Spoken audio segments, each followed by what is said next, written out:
Hello everyone! Kumusta kayo? Welcome sa ating channel ulit, ang Abatin Agrobiz. Mga kasaka, featuring po natin ang ating napakagandang machine ngayon. Ito po ang tinatawag nating banana trunk cutter machine or banana tree cutter machine.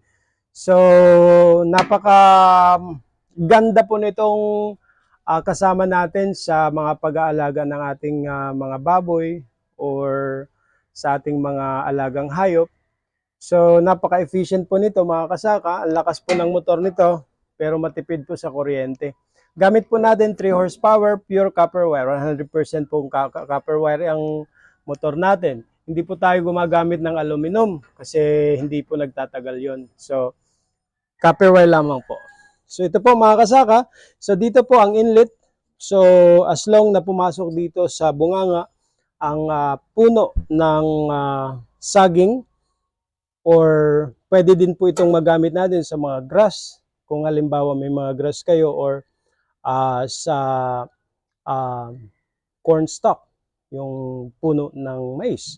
So, but technically po, i-feature natin ito as banana tree cutter. So, ipasok nyo lamang po dito, tapos dito po lalabas yun. Yan, ang maganda dito mga kasaka, kasi may rollers na or may wheels, pwede nyo ikutin yan kahit saan. Tutulak nyo lamang po. So, madali po siya, movable po siya. Tapos, ready to use na rin po ito. Pwede na rin po itong isaksak. Yun po ang maganda dito kasi hindi nyo na kailangan pang i-direct sa kuryente or gumamit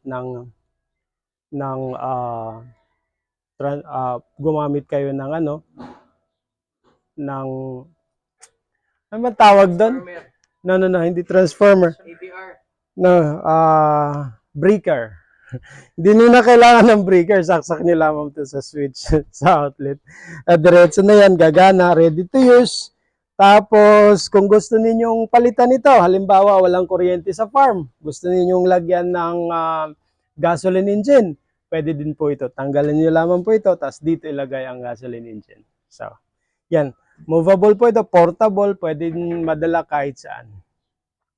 Para sa mga naghahanap ng banana tree cutter machine, or kasi hindi lamang po ito sa banana, pwede nyong gamitan sa iba pang mga grass. Pwede nyong gamitan ito sa puno ng mais, pwede din po yan. So sa mga naghahanap ng ganitong machine po, pwede nyo kami makontak 0995-534-6454, or pwede nyo po kaming ma-message sa aming Facebook page na Abatin Agrobiz. At sa aming YouTube channel, i-comment lang sa baba ang inyong mga katanungan. Marami pong salamat mga kasaka, mabuhay po kayo.